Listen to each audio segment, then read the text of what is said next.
Welcome back. All right, so it's a Friday night, so what else am I going to do? I'm going to create sort of a misery index kind of thing for myself.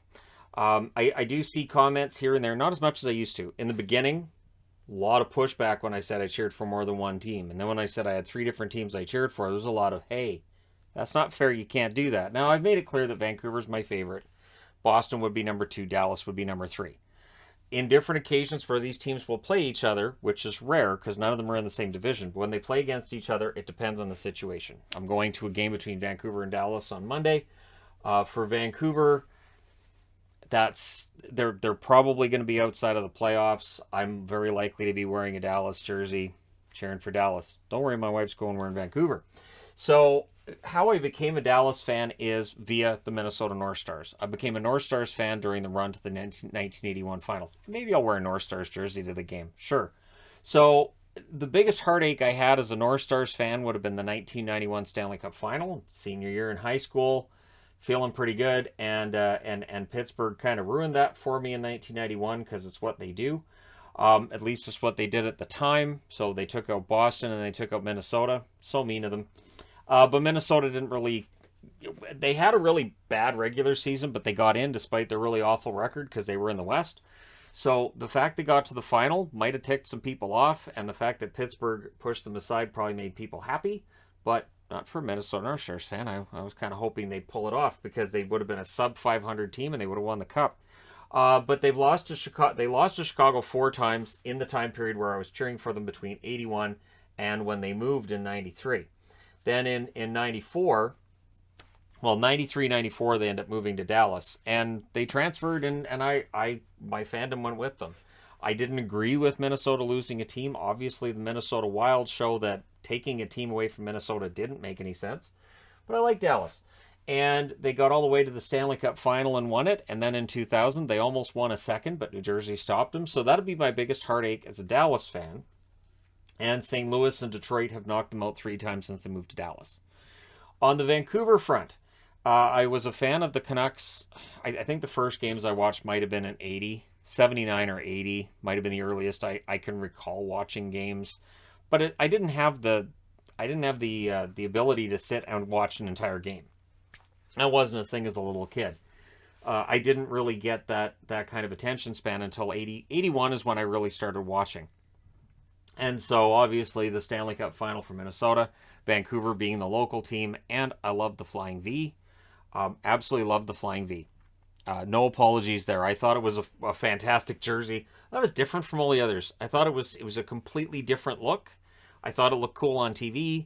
And then in 82, they made that run to the final. So I had this kind of emotional reaction to that Flying V as a result of them going all the way to the finals, where they got destroyed by the Islanders. But my biggest heartache would be 94. 2011 is close, but 94 is the bigger heartache. Because the New York Rangers were ahead 3-1. I assumed the series was over. Then Vancouver wins 5-6. Just came up short in Game 7. So close in Game 7, and so that's more of the heartache. They've lost to Calgary 5 times in the playoffs. So when they play against Calgary, I assume they're going to lose and hope I'm wrong. So for Boston, I became a Boston fan officially June 6th of 1986, Cam Neely's traded to the Boston Bruins. I was a fan of Cam Neely in Vancouver. I was a fan of Barry Peterson's in Boston, too.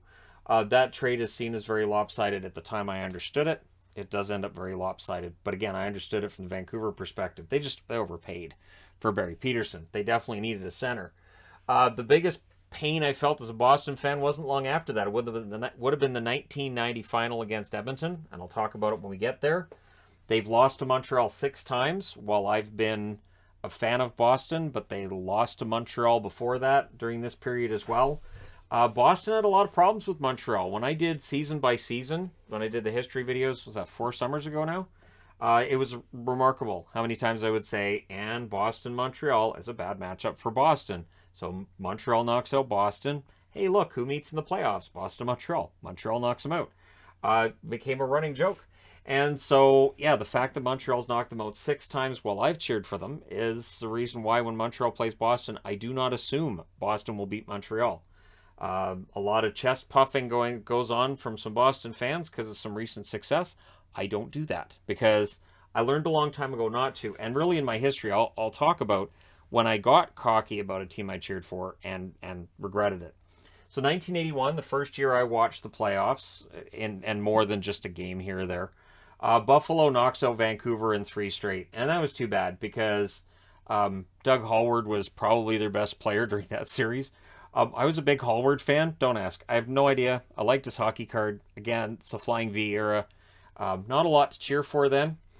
For Minnesota, of course, they go to the Stanley Cup final. They lost in 5. If there's a red asterisk, it's because I was kind of heartbroken with the way that series ended up. 1982, Minnesota loses in the first round in 4, 3-1 against Chicago.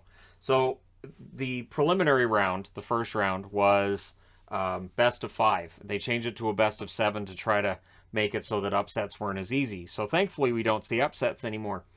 And of course, it gives extra revenues to GMs and it's more money. So there's that part of it as well.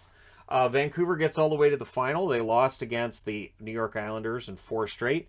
So I wasn't a fan of the New York Islanders at this point. I've watched 2 years of hockey. The Islanders have knocked out teams I really like in the final. It's going to make me not like you much. 1983, Chicago knocks out Minnesota again in round 2 and 5. I don't remember being upset by that one. 1983 as well, Vancouver gets knocked out 3-1 in the first round by the Calgary Flames. 1984, Minnesota makes it all the way to the conference final. They lost in 4 straight to the Edmonton Oilers. You weren't stopping the Oilers that year. Nobody was stopping the Oilers that year. Absolute machine. And Vancouver loses 3-1 in the first round again against the Calgary Flames. So the Flames, after losing in the first round against Vancouver in 82, clearly took it personally and take them out in the first round both the following years. And on top of that, Calgary's the better team. 1985, Minnesota made the playoffs. The Canucks did not. The 4-2 series win for Chicago in round 2. Make sure that Minnesota doesn't get any further. So that's 3 for Chicago. And again, there's no asterisk there because I don't remember being heartbroken. Really, it's just a matter of, well, I don't have anybody in the conference final. Oh, well. And that's pretty common. 1986, Minnesota loses 3-2 in the first round against St. Louis. The North Stars/Stars organization against St. Louis, not a great record. Vancouver gets bounced in the first round in 3 straight by the Oilers that year. They haven't met the Oilers a lot in the playoffs, but they've had no success when they have. So we go to 1987, and this is where my fandom of Boston begins. Now notice, Minnesota and Vancouver don't make the playoffs that year. They're both terrible. There's no other way for me to... They're awful. Absolutely awful. And so that made it easier for me to cheer for Boston, who made the playoffs and got swept in the first round by the Montreal Canadiens 4-0. So that wasn't great. That wasn't a great introduction to being a Boston fan. Where I was like, all right, these guys made the playoffs. Yep. 1988, Boston's the only one in the playoffs again. They go all the way to the Stanley Cup final, and they got taken out in 4 straight by Edmonton. That was a tough one. The series between Boston and Edmonton in the finals were that lopsided, but in the end, it's a sweep. 1989, Boston loses in the second round against Montreal in 5. There's an asterisk there because that one really bothered me. That was one that bothered me a lot. Still, you know, I'm in. I think it was in middle school that year, and so my dad and I had this rivalry, and we were pretty miserable when. You know, I was miserable if Montreal beat Boston. He was miserable if Boston beat Montreal. So there was that dynamic. Minnesota loses in the first round against St. Louis 4-1 because St. Louis is a bad matchup for the North Stars. And Vancouver lost in 7 against Calgary. And that was one of the biggest heartbreaks I've ever had as a hockey fan. Because for a split moment, when Stan Smeal's in there, he's got the break, I thought the Canucks were going to win that series. And then you watch the Flames go all the way to the finals and win it. And you realize, man, Vancouver almost stopped these guys. Even though they had 73 points, I think Calgary had like 119 points that year, something like that. Like, it was ridiculous, the difference in points. But in that series, it was overtime in Game 7. Heartbreaking. 1990, Boston goes all the way to the final. They meet Edmonton. They lost in 5. It doesn't help when the lights go out in your own building. I felt like that really sunk them. Like, Boston wasn't beating Edmonton anyways, but when your own building turns against you. I mean, I love the Boston Garden, but that didn't help. And Minnesota gets knocked out in the first round by Chicago 4-3. And this is where Minnesota as an organization is in trouble. And there's some rumblings about what's attendance looking like and this kind of thing. 1991, Pittsburgh becomes my most hated team in hockey. In the conference finals, they take out Boston in 6, and in the final, they knocked out Minnesota in 6. So Boston won the first 2 games of that series, I do believe. I was pretty cocky. I remember before that series too saying, well, Pittsburgh's never won anything, so Boston should be back in the final. They were in the final in 1990. They were in the final in 1988. Going back to the final, I was getting spoiled. I was getting spoiled as a hockey fan. And Pittsburgh smacked him out of there in 6. Mario Lemieux came into his own, and then he wins that final in 6. And again, Minnesota had a terrible record that year, but I had watched Pittsburgh go through 2 of my favorite teams. They couldn't go through Vancouver because A, they're in the other conference, and B, Vancouver lost in the first round in 6 games against the Gretzky-led LA Kings. But this is before the Canucks were good. 1992, Canucks were good. Didn't make a huge difference. Boston ends up losing in the conference finals in 4 straight against Pittsburgh, so Pittsburgh didn't mess around the second year there. Again, that doesn't make me happy. Not that it mattered at the time. Nobody would have cared how I felt. And in 7 games in round 1, Minnesota loses against Detroit as Yzerman and the Wings start to become what they're building towards their own dynasty of sorts. And then Vancouver loses in round 2 to the Oilers in 6. I didn't put an asterisk there. I'm looking at it now and thinking, I probably should. And here's why. Going into that series against Edmonton, the Oilers were no longer this big bad team. They were no longer the team they'd been before. And it showed in the next round where they got taken out by Chicago, and Chicago made it look pretty easy in parts. And I felt like if Vancouver had gotten out of the second round, they had a good chance to win it all. I thought the 1992 Canucks was the best roster they ever had. Go look at the 91-92 Canucks roster. There were a lot of very good players on that team. And so, even though their greatest success in the playoffs was 94, I felt like 92 was their best chance. 93. Boston loses in the first round in 4 straight against Buffalo. It happens. Vancouver loses in the second round in 6 against the Kings. I wasn't heartbroken by that. I was kind of ticked off. So then I watched LA tick off Toronto fans in the next round. So LA just ticked a lot of people off. Prevented us from an all-Canada matchup in the 93 finals. Just imagine if it had been Vancouver and Toronto and the winner had a chance to play Montreal. Right. And there's Toronto fans watching this thinking, well, we could have beaten Vancouver that year. Probably. But anyways, 94, round 2, New Jersey takes out Boston. It's the first time New Jersey's on the board because Jersey was bad during a lot of the 80s and early 90s. Round 2, Dallas loses to Vancouver, so it's one of the rare occasions where Vancouver's on the board because Dallas can't beat them. And that series, I was upset because I wanted a 7-game series. I was like, cool, Dallas and Vancouver, I don't care who wins. I can just chill and, it's already over. Well, this sucks. And this is where they did the 2-3-2 format. 2 games at home, 3 on the road, 2 at home. That lasted 1 year. There were too many upsets. The NHL said, no, we're not doing this again. In the finals, of course, the New York Rangers, they went up 3-1. Vancouver gets so close to forcing overtime in Game 7. The Canucks felt that if they got to Game 7 in overtime, they would have won it. Doesn't matter. They didn't get there. So that was a heartbreaker. That took me a while to get over. 95, Boston loses in the first round to the New Jersey Devils in 5. I remember being mad at that series because it was boring. I remember we're looking at the neutral zone trap Devils. I was choked. I was like, this is terrible. This is hard to watch. Dallas loses in the first round against Detroit in 5, and Vancouver gets taken out in 4 straight by Chicago in the second round. A lot of overtime in that series. Didn't matter. Chicago won every time. 96, Boston gets into the first round against Florida. And I remember thinking, Florida, they'll take down Florida. No, they didn't. They lost in 5 as Florida started their march to a Stanley Cup final. Vancouver loses in 6 in the first round against Colorado. Little did I know, the teams I cheered for got taken out by the teams that would meet in the Stanley Cup final. 97, Dallas is the only one that makes the playoffs. And they lose in the first round in 7 games against the Oilers. That made me mad because I felt like Dallas was better than the Oilers. This is not right. 1998, Boston loses in the first round against the Capitals in 6, so welcome back to the playoffs. Dallas loses in 6 in the conference final against Detroit. 1999, the infamous 1999. 4-2 round 2 win for Buffalo against Boston. Not really heartbreaking. Dominik Hasek playing really well. And of course, the cup win for Dallas, which was mired in controversy. And so that I remember that was a win. I was DJing that night at a bar. I was the only person that celebrated when Dallas scored. Nobody else in the bar was cheering for Dallas. I even had my Dallas jersey on. I was all excited. Yeah, I even went against my own superstitions. I was all excited for Dallas. They won it, and of course, all we've heard about that since then is Hull skate being in the crease. 2000, Dallas goes back to the Stanley Cup final. They lost in 6 games against New Jersey. So for me, I was looking at this and going, man, if they could win the next Stanley Cup without the skate in the crease being a problem, doesn't matter, they didn't win it. So that was, and there's the asterisk for that. 2001, Vancouver's back in the playoffs. Colorado kicks them out in 4 in the first round. Dallas gets kicked out in 4 in the second round against St. Louis.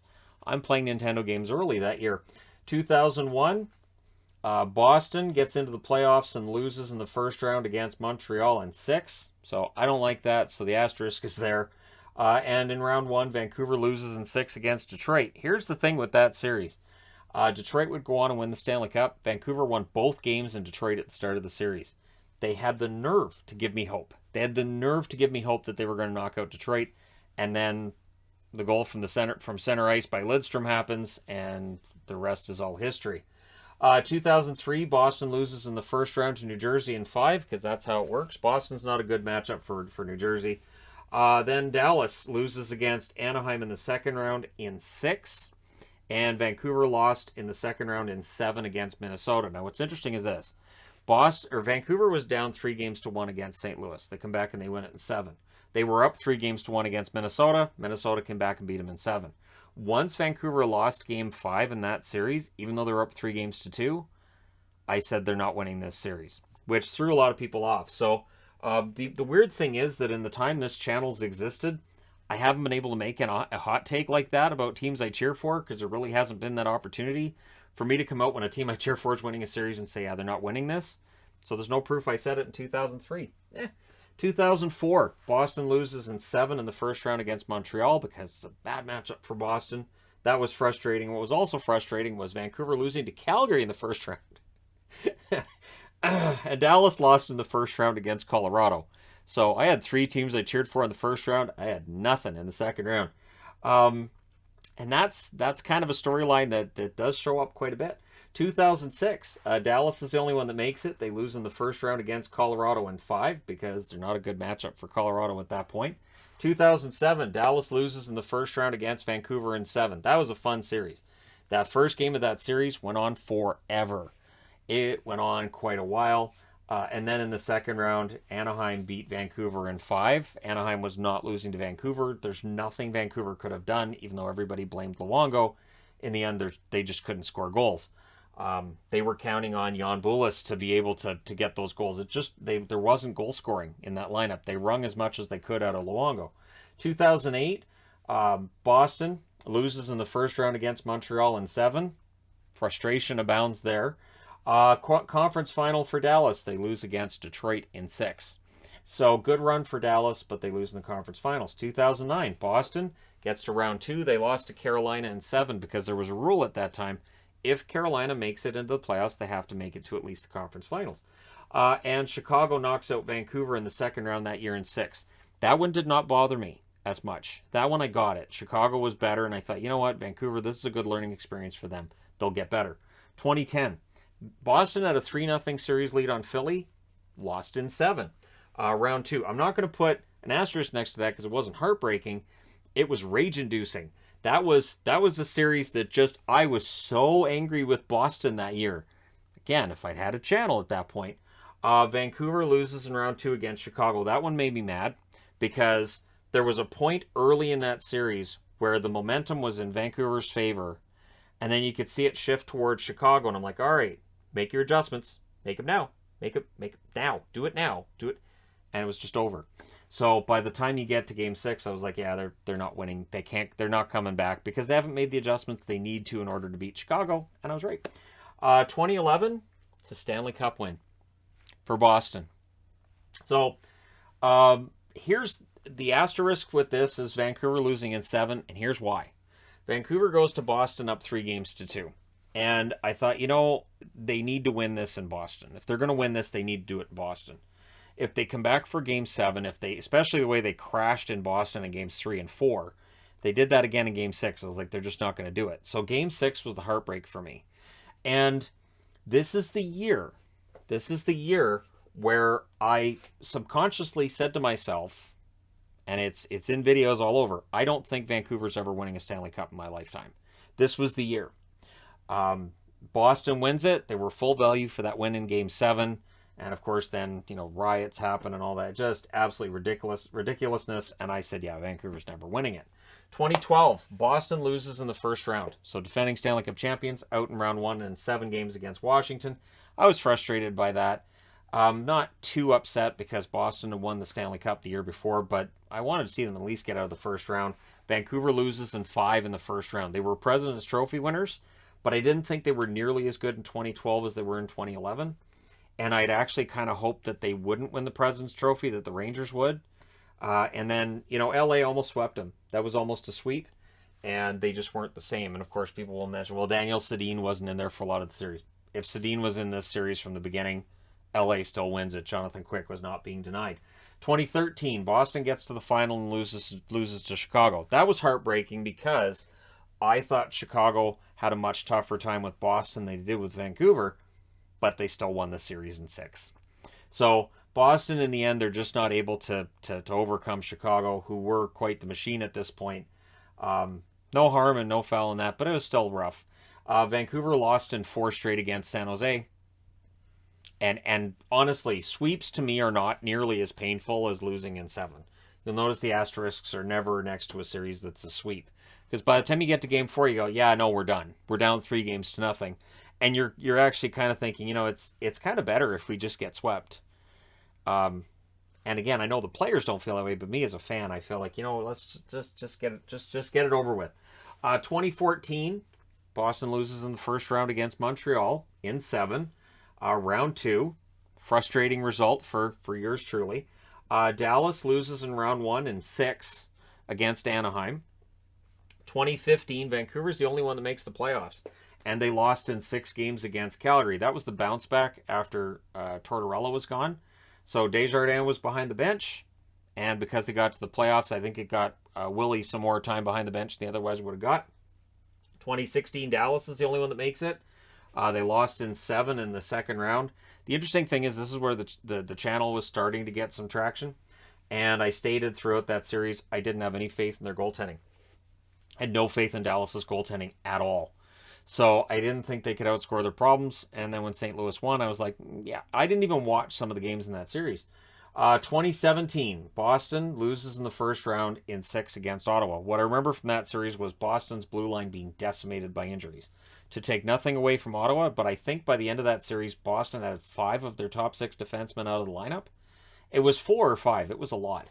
2018, Boston's the only one that makes it. They lose in the second round in 5 against Tampa. Tampa right now is the team that's definitely the kryptonite for Boston. 2019, Boston and Dallas both lost against the St. Louis Blues. Now, it's a heartbreaking loss against St. Louis in the final for me. Not so much in that 2019... It's weird, too, because that was a 7-game loss in round 2 against St. Louis. It was a finals loss in 7 games.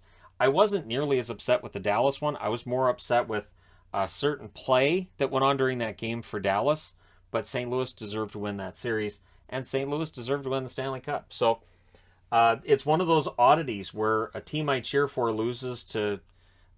both teams, 2 teams I cheer for lose to the same team in a playoff year, and I didn't get mad about it. Not like I did back when Pittsburgh did that in 91. I was livid. 2020, Tampa did it. They knocked out Boston in the second round in 5, and then they knocked out Dallas in the final in 6. I wasn't heartbroken with either. I was proud of Dallas for making it to the final. I didn't think they'd win the final. Vancouver, their series against Vegas ended up going 7 in round 2 because Vegas had some kind of a mental block. They couldn't get goals, and the goaltending was really good as well. It was both. I think there was the psychological part of it for Vegas because then we saw again in the next round, Vegas couldn't overcome Dallas. So, yeah, that series against Vegas might have softened up the Golden Knights for Dallas in the next round. And then last year, Boston's the only one that makes the playoffs. Dallas and Vancouver both miss. And Boston gets knocked out in the second round, 4-2 by the New York Islanders. What's going to happen this year? So this is why when I talk about teams I cheer for, people are like, I don't know why he's not more positive about them. I don't know. Why doesn't he have faith? Because history's told me 1999 Dallas wins, controversy. 2011 Boston wins. They beat the only other team in the NHL that they could beat that I cheer for more than them, which was Vancouver. And here we are. So we've been close to having a potential Dallas and Boston matchup at certain points with playoffs. I don't think it necessarily happens. And after I saw how a Vancouver-Boston series went down, I don't want to see that again. So, and of course, if we see Vancouver and Dallas, Vancouver will beat them because it's what Vancouver does. But there you go.